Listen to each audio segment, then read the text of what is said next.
আসসালামু আলাইকুম। আজকে আমরা জানব ডোমিনিয়ন টেনিমেন্ট আর সার্ভিনিয়ন টেনিমেন্টটা কি।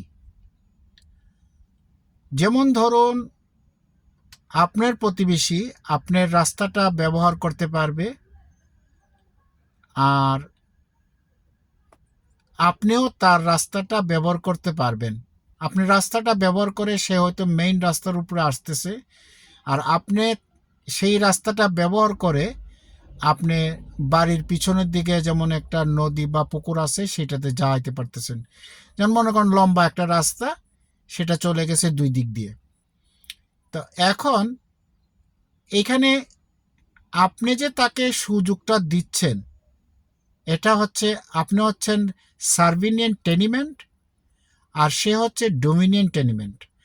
আবার যখন আপনি সেই রাস্তাটা ব্যবহার করে পিছনে যে পুকুর আছে সেইটা আপনি ব্যবহার করতেছেন, তখন ও আপনার প্রতিবেশী হচ্ছে তখন হচ্ছে সার্ভিনিয়ান টেনিমেন্ট, আর আপনি হচ্ছেন ডোমিনিয়ন টেনিমেন্ট।